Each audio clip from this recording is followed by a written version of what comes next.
Okay, me too. I'm up. I'm live. Oh my goodness. Oh my god. It's not. I don't know why it keeps circling, but I can see. I can see. Oh my god. Why is this dick like soft? What's happening? We're getting right into it Oh on this no. episode. Why is it from the ass angle? What is that about? Oh my god. Who the fuck are you sending that to? You sending that to a nigga? There is no way. Like I've never had a nigga send me a dick pic from that, a dick pic, nothing from that angle. What is that?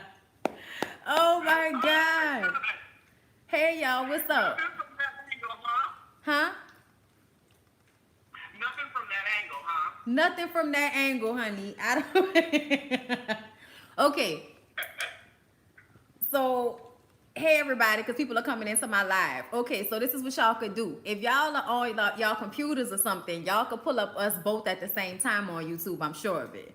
But Alex is on my phone, and if anybody's watching on Alex's channel, I'm on his phone, and then we're gonna do the live like that until YouTube comes up with a better way. Yeah, really. Because it's like, we want to have people on the show, but YouTube makes it difficult. And I don't know why. Yes, Bondi, she is here. And she just saw Forrest Bussy.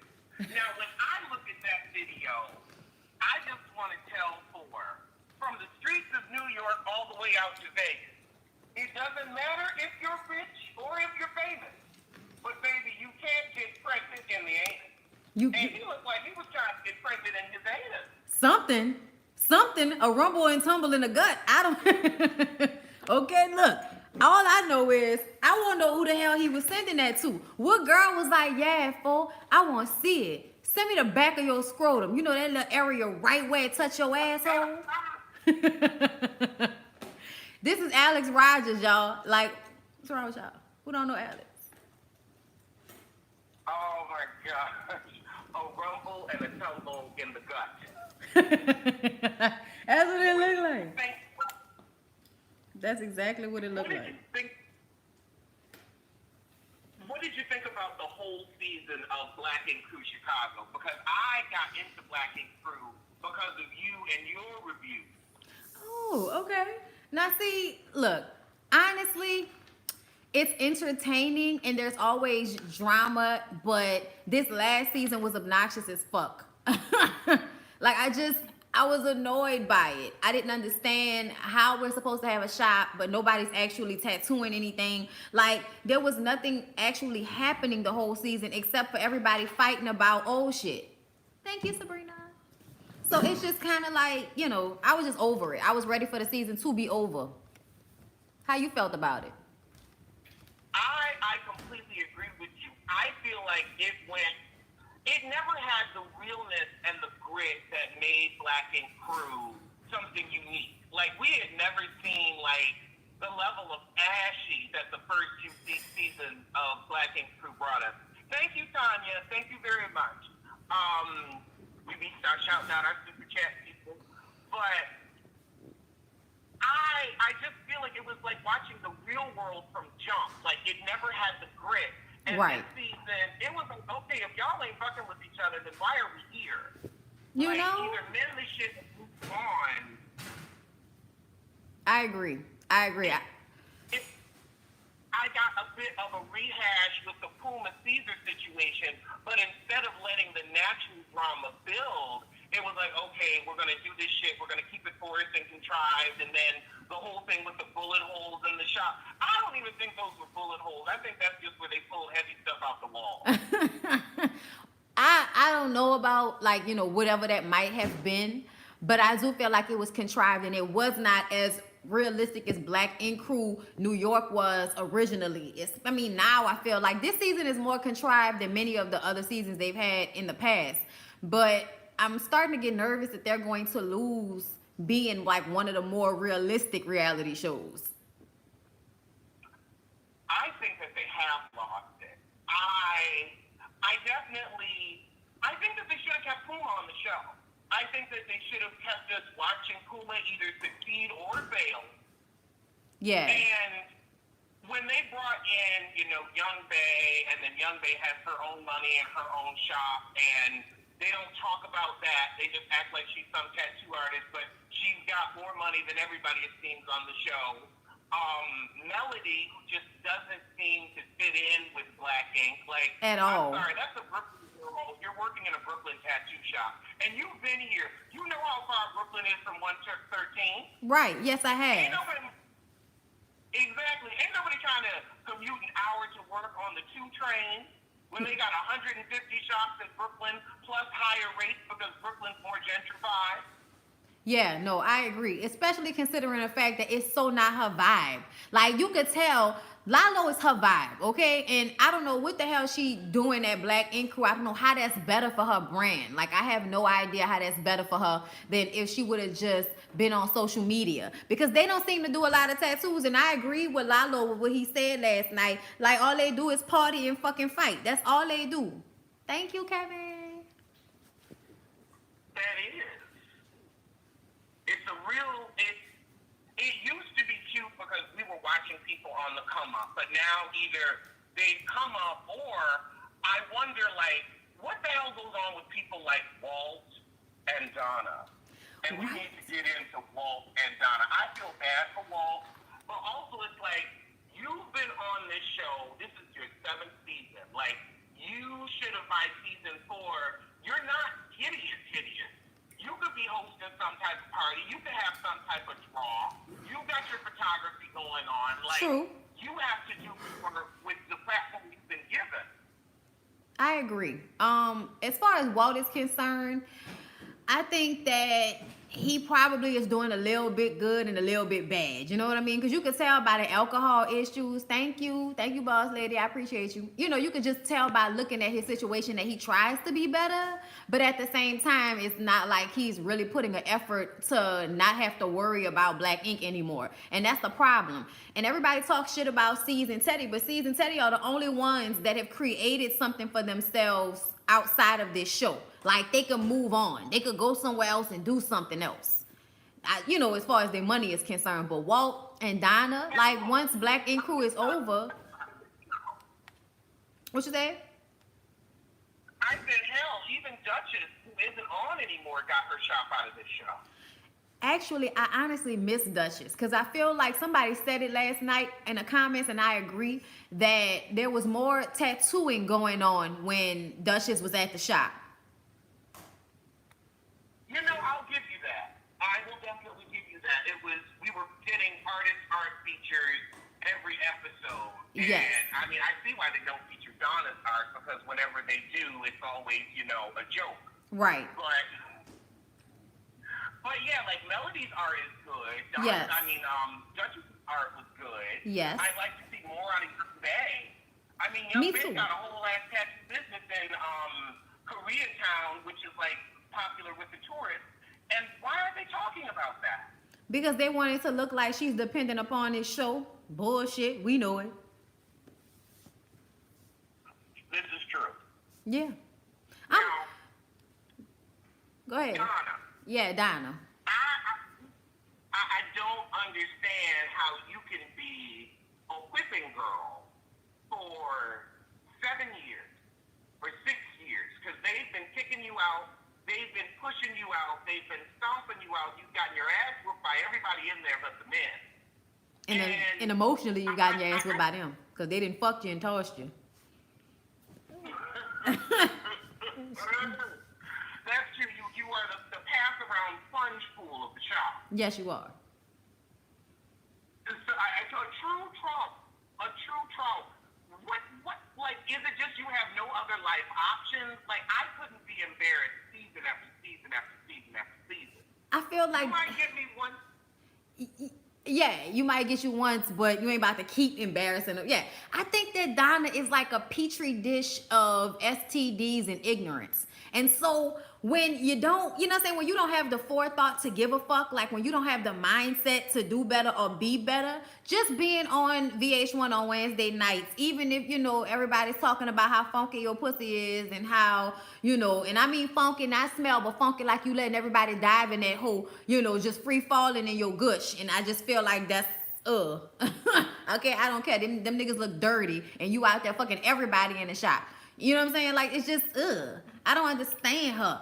And you would think that being on this show and, you know, kind of having a certain status level or even picking up off of Sky, because I know Sky is crazy, but Sky doesn't get embarrassed to this extent like that. She's not really looked at as a joke. She's looked at as crazy, but not as a joke. Yeah. And Sky has come up. Now, Sky is the one getting the real bookings because Sky looks like $1 million every episode. And I'm like, are you dating somebody wealthy? Are you taking trips to Dubai like Hazel E? Like, where are you getting this money and these clothes from? First of all, I know the show's good because you know, we know the same person. And I heard from one of the producers that Sky and Caesar were making more than, you know, the producers at that point. Like, they were making good talent money. okay. But still, I don't know how expensive it is to live here, although they do live up in Westchester. And a young babe, that house gives me Connecticut keys. Because I'm like, now look, why y'all trying to show like 119th and Lenox and all these scenes in Harlem and cut to young babe's apartment like we got buildings like that here? We don't even have buildings that look like that here. Fucking frauds. They some frauds. I think that a lot of the stuff that goes on is made for TV bullshit. I think, you know, like their personal issues, I think those are the real things. At least that's what Teddy told me. He says that most of the time their own personal issues are real, but the shit that they come up with when they all in one room together is that bullshit. Alex Rogers is on the phone, baby. If you follow him on YouTube, if you don't follow Alex Rogers on YouTube, you need to, okay? Do y'all see? This is him being live on YouTube right now. If you click that, you should be. Oh Lord, it's the ad, Alex. Hold up. Yes, because we need the ads. So, Sky and her children, it's been tough for me to watch it over the past 2 seasons. I feel like part of it is trying to prep Sky for some type of spin-off or reality career after this, because I definitely feel like Sky is reality gold. But Yes. I have to wonder, I don't like the way they're using these kids. I feel like they're using the kids, and I feel like, I mean, I guess it's a good story, and I'm sure people are going through it, but it just, does it feel usy to you? It feels usy to me. It feels usy, but at the same time, I feel like under the circumstances, if she were not on television, she probably would not have sought those kids out. And I don't think it's not because she don't love them. I think it's because she probably wanted to be able to offer them something. And at least she can now offer them, you know, some type of celebrity being on the show. Like, look, the last episode made it seem like theirs is about to be around. So, you know, it just kind of seemed like if it wasn't for the show, even though it might be exploitive, if it wasn't for the show, she probably wouldn't be able to do the things she's been able to do, which is get back in contact with them. And another thing is, I don't know if you noticed, but Genesis was so much more relaxed than we've seen him previously, which makes me think that them producers probably paid for that boy to get some type of therapy so that he could bring his ass back on the show and, you know, make everything right with her. That's what Maybe. That's what I think. Now, honestly, they could have been a really good Iyanla Fix My Life. Mm-hmm. That would have been a good Iyanla Fix My Life where I wouldn't have reviewed it, but I definitely would have tuned in. No, child, I would have looked forward to the review. I would have. Thank you, Neil. Because look, I would have been all up in that shit. I'd have been scared for Miss Iyanla. But yeah, shit, them two motherfuckers there, you get them two in their emotions at the same damn time, and they won't fight Miss Iyanla, and then her sons come out because you know they're part of production, and everybody won't fight, and it's a whole hot damn ass mess. You're right. And now let's get to our crown jewel, Mr. Caesar. Mr. Caesar. He has, I'm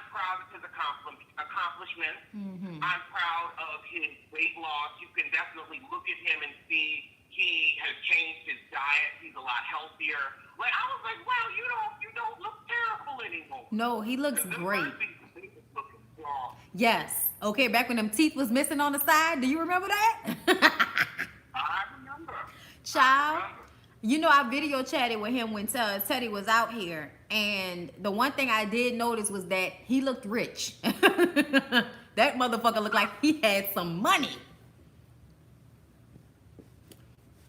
And so that I'm happy with, but I also like this angry Caesar this season. I don't know if it's just contrived and he's like used to acting for the reality show cameras, or if he's really upset about something. But the stuff that he's upset about is like the whole thing with that guy that was a mole.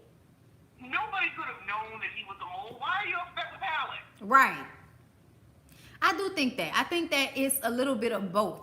I think that for one, he's tired of people playing with him on the show because we all make fun of him. We all say, you letting them play with you, you letting them dog you out, it's supposed to be your shop. So I think I know he watches my reviews. So I think the things that we've said about him letting Dinah and letting a lot of the other people in the shop do whatever the hell they want to do, now he's trying to like overcorrect for that. Personally, I'm not annoyed at all about him going off on Dinah because she works on my fucking nerves. I'm not upset about him going off on Jada because she works on my fucking nerves. Alex, that wasn't his fault, and I felt like that was just straight some, let me holler at you for a minute so we can blame somebody for this shit. But I know that they did that themselves. Like the production and all of that, fuck that shop up. That shit wasn't real. We can just. Y'all ain't hear from me though. I knew it. Okay, and look, first of all, I didn't even need to have like no inside scoop on that. I didn't need that because when I saw that silly string, I was like, this is New Orleans. We don't play like that. If we gonna rob you, it's gonna be some guns, some breaking of some glass and shit. Have you been down there? Have you eaten there? I haven't. I think they open at 5 or 6 o'clock in the evening. And since I stopped working, usually I'm not in the city around that time. But I went there one day and it was closed. But I want to go because I want to try this macaroni and cheese that they say is so good. Oh yeah, I want to see a video about that. I would do it too. I hope they open up an old lady gang New Orleans. I heard they were going to. I would fucking love, especially if Candy had to be in there, bitch. Y'all know how much I love Candy, even though everybody can't stand her. I love me some Candy. I like Candy. I think that she's nice. I think that she would be fun to spend an afternoon with.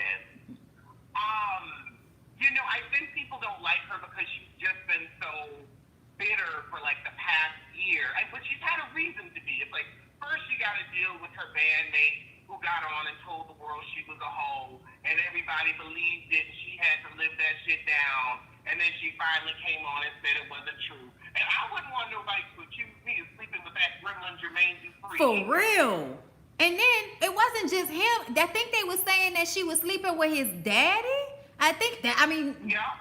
That's a lot. Yeah, that's it. Hold up, I gotta turn my light on. It's getting a little dim in here. Yeah, that daylight savings time never saves enough daylight. It's like right at 6 a.m. when, the sun's coming through your curtains, but it's 4:18 and the sun's slipping behind the building. Yes, especially right now because it's like it's trying to get cold. So that means it's raining, so it's all kind of, gloomy and shit. So we had that yesterday. Child. And speaking of old lady gang, the ratings for Real Housewives of Atlanta were down, and they were down apparently 500,000, not 50,000. Do you miss Kenya? A little bit. I'm not even gonna front. A little bit. I don't think that her being there would have made much of a difference for the first episode, considering the fact that she was having her baby. You know what I'm saying? So I don't think that. Y'all, I'm sorry, my mind is like going crazy right now. But that's not what I mean. I mean that she probably wouldn't have been able to be on the show as much considering the stuff she was going through with her pregnancy.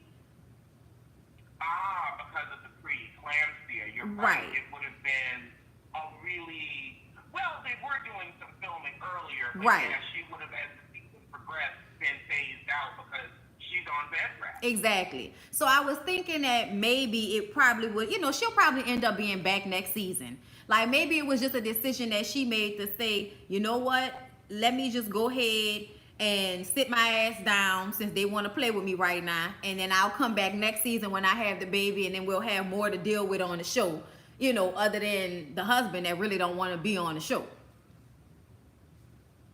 Yeah, that husband does not want to be on the show at all, and that makes for either really good TV or really cringy TV. Yeah. Because either they get into it and it's like, okay, I'm going to give you what you want, and I'm going to be in my emotions and defend my wife, or I really don't like to do that in front of people or in front of a camera, so I'm just going to act really awkward. Yeah. I mean, that husband looks awkward in pictures. yes, he did. And I just kind of feel like after the last season, she made it even awkward. You know what I'm saying? Like she, I don't want to bring him around and all of that shit. So it kind of annoyed me. So I could understand why production would be like, look, bitch, until you ready to be on the fucking show for real, go take a break. And remember, Andy called his card. He said, well, actually, he said that he didn't like the way the show portrayed black women to her face at the reunion, and they kept that clip in.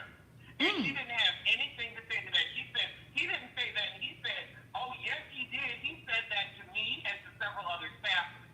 And they just glazed over that.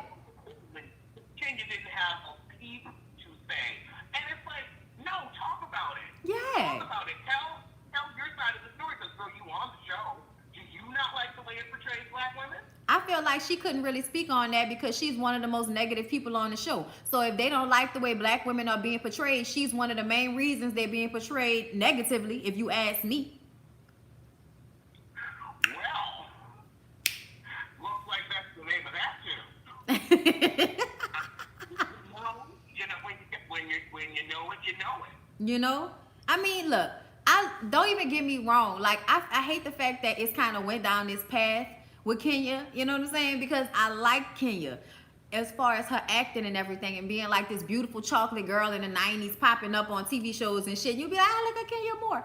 But now it's just kind of like, I don't know what the fuck is going on with her. In one moment, you want to be all drama filled and annoying, but now that you actually have a life, now you want to like protect that. And it's just kind of like, I understand you, feeling that way, but how could you be so much of an asshole with everybody the whole time you've been on this show, and now that you have a life, you want to, separate it, because them girls gonna have something to say about you and your husband after the things that you were saying about Phaedra's husband, about Portia's husband. I mean, I'm sure she probably said little slick shit about Ty, and we know the things that went down between Cynthia and Peter. So I just kind of feel like she's always had her 2 cents to put in, and she didn't want nobody to put their 2 cents in on her.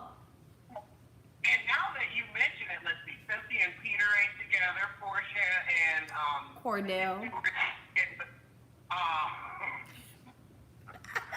And who was the other one? Was there another one that got divorced? Besides Phaedra and Apollo, Yeah. who she was flirting with. You in one of 3 marriages that are no longer, so maybe she's just scared of karma. Yep, I believe that. I really do. Bitch. But that's a thought. But yeah, my thing is, if you want to protect it, then why not just go graciously into the night and say, you know what, I'm having a baby, I'm getting married, I don't want to do this anymore. Right. I simply don't want to do it. And you're Kenya Moore, you've got a profile, you could do something else. But it's easier to do this. Or it could be a Masika situation. Because remember, in the blog a few weeks ago, it was Masika was talking about how she was able to get out of her Love and Hip Hop deal. And apparently, when you sign for these reality shows, you're signing for like 8 seasons, 10 seasons, and then you have your option whether you get picked up or not that year, and then they might bring you back. Right. But it's probably like some type of guaranteed money for that whole duration so that they can keep you. Right. But she might do that type of thing where it's like, okay, I signed on through season 15. So I can't go do another show on another network. I can't graciously bow out. Right. I'm in there. Exactly. I agree. It was probably something contractual. But I I enjoyed the premiere. I do wish that they had all the girls together. I was like, you're really going to give us a filler on the first episode? Yeah. Wait, like the Greg thing could have waited, and they could have parceled that up. I feel like they could have given us a little bit of Greg every episode. Like, give us like 2 quick minutes to be like, oh, poor Nene. Don't make us like bad for a full, segment. Yeah. And go into a commercial crap because we want to change the channel. I agree with that. Absolutely. When I was watching it, I was like, God damn, how long we been on this scene? Like, it was a long scene. And they really could have introduced Shamari, is that her name? Ronnie DeVoe's wife from Black. They could have introduced her the first episode because I heard she got pop. And we need some pop because some of you bitches is stale at this point. Well, a lot of them are. I mean, everybody honestly is on this show to do some type of infomercial. At least our lead, Mimi and Candy. Like, right. They're here to promote the businesses and nothing more. Candy will give you a little shade. Nene will give you a cute read. We like Nene for who she is. Candy's had that resurgence with Escape. And I think this year she realized, okay, even if I am bitter on the inside, I can't be bitter on the outside anymore because people are over it. Exactly. Yeah, I agree. People kept telling her she needed to hurry up and get over it. And I agree to an extent, but I also understand that Candy is somebody that obviously holds grudges and will probably hold on to something as long as she can, thanks to Mama Joyce. So I just kind of feel like she's doing the best she can with what the law gave her, because that fucking mama messed her up.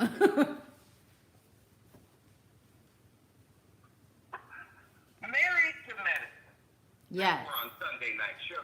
Actually, first, what do you think about Married to Medicine moving to Saturday night? I'm aggravated by that. I wanted it to stay on Sundays, so I don't like the move, but at the same time, I'm recording it either way. So they'll be getting the ratings from me, and the videos will be still being made. So, I mean, it's fine with me. But I have to say that Married to Medicine has surprised me, because it's like on YouTube, it's making me a lot of money. Those reviews are making me a lot of money, and that's because everybody wants to argue every fucking review. And it's like a catch-22. Because in one moment, it's like, yes, these videos are doing good. I wanted to talk about it. It's a whole bunch of mess. But then, you know how people in the comments be. So sometimes you just kind of be like, oh my fucking God. Like, I feel like dealing with this shit.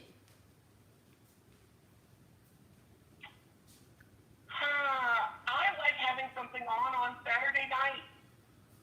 I am one of the few people who I'm home every other Saturday night.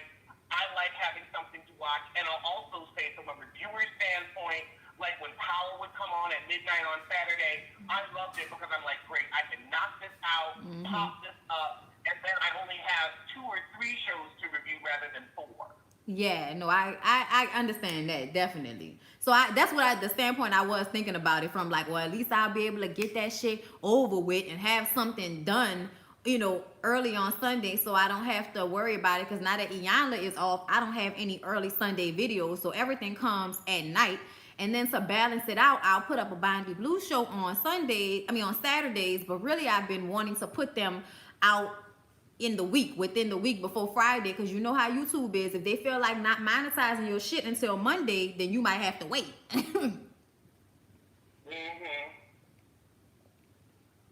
Did you see? Did you see this stuff about because somebody just brought it up in my comments and I saw it before we got on here, about the surrogate that Dwayne Wade and Gabrielle Union got? They got their little baby. I didn't even know they was getting a surrogate. Did you hear about that? No. I didn't either. Now I just No.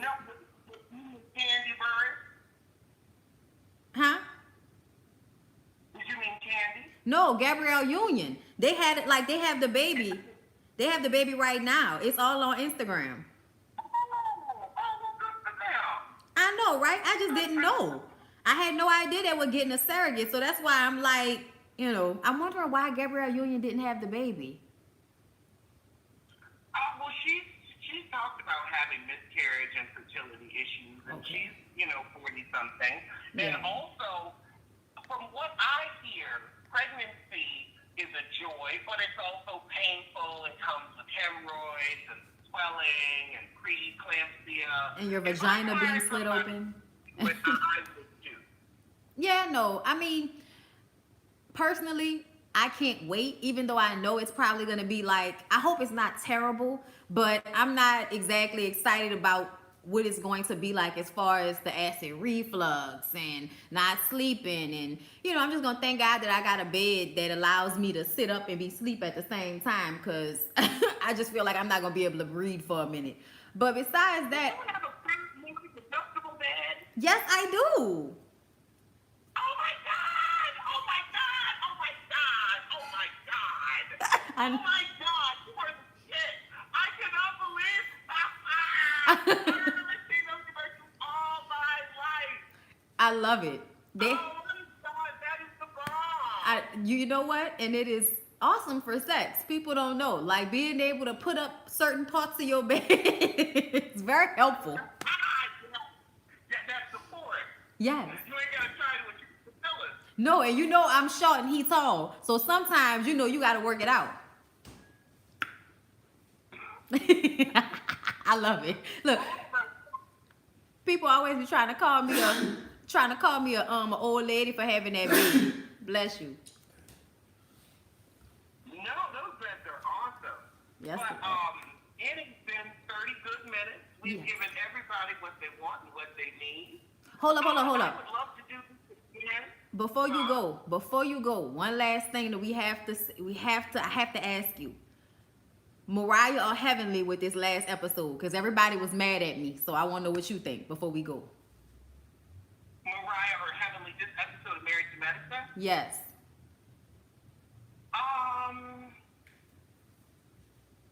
I think that they're both foul. I agree. I feel like Mariah feels like she owns Quad, and it's like, look, just because you've had a friendship, y'all clearly don't have the same relationship. So, yeah, you may think you know her, but people grow and change. And Heavenly was just trying to defend, but Heavenly, like, you keep claiming you're on this spiritual journey, but you never go nowhere. You ain't gone nowhere in 3-4 seasons. Bitch, you ain't going nowhere. That journey ain't took you nowhere but around the corner and back. I agree. I just think that Oh my God. I think a lot of people don't like Heavenly, and they may not like Mariah, but they like Mariah a little bit more than Heavenly, because Heavenly can kind of be like, full of herself. Like, bitch, you're a dentist, but then all we hear from you is how much you love to suck your husband's dick, and then every time you're around another woman, you're trying to throw it in their face. But see, everybody thinks that I don't understand it. I do understand why everybody doesn't like Heavenly, but that does not mean that Mariah can crack a glass and hold it in her hand like she gonna shank somebody, and I'm not gonna be like, nah, bitch, you took it for. And also, Heavenly was so horrible to the ladies at that last vacation when I feel like she started cracks in marriage and asking about that $25,000 at Cecil Blue and asking, why don't you respect your husband? I mean, she really went in on people's marriages in just a hateful, disrespectful way. Yeah. I feel like we saw her spirit in that moment. And I don't know what type of journey she can go on to fix that. I feel like that's who you are at your core in my Mimi voice. I agree. I ain't gonna lie. I saw that. I saw those episodes, and I saw that whole little scene, because I was like, let me go back and watch that shit. So I did, and I agree. She was completely out of line. But I feel like just because she did that then doesn't mean that this situation isn't similar, but Mariah still took it too far to me. Yes, Heavenly, it would be nice if you would mind your fucking business, since you tend to go all in other people's business as well. But at that episode, I was just kind of like, bitch, what are you doing? Like, what you gonna do with the glass? And why everybody was so upset that Heavenly said your mama, even though, I mean, who the fuck cares? She said your mama every time they get into an argument. She tells that lady your mama, and I've seen that mama, and I remember that mama, and I'm not mad at that, because that mama is something else.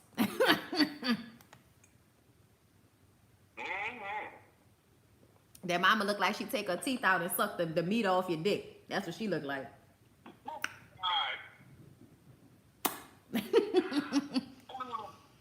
Well, I'm going to go on and get off here. I actually have my Hot Topic slide with For the Love of Juice at 6:30 coming up. So I got to make sure I have all my topics for that. But thank you so much for joining me for this TV talk, this Black Ink Crew Tea and Shade, because you are the Black Ink Crew authority, and you're hilarious, and I love Shade. Yeah, I do. I appreciate it. Yeah. All right, I'm gonna get off here, and I will see y'all soon. Thank you so much for joining. You know I love you, Alex. It was my pleasure. Whenever you want to do it, let me know. Yeah. All right, babe. Bye. Okay, bye. All right, y'all. I hope y'all enjoyed Alex and I's little collab live. I hope it worked out since we haven't figured out a way to do this on YouTube with the video and everything. But I enjoyed it. I hope y'all enjoyed it as well. I'm definitely going to be doing a Bondi Blue show, and hopefully I can have that up tomorrow. So if you guys want to go ahead and comment down below in this video and tell me what you would like me to talk about, then we can go ahead and get that popping too. I want to say thank you to everybody that went ahead and added to the super chat on this video. Thank you so very much. I love you, and I hope y'all having a good rest of y'all day. And check out all the videos that I've already put out. All right, y'all. I'll see y'all later. I got to go get ready for choir rehearsal. Yes. Hallelujah.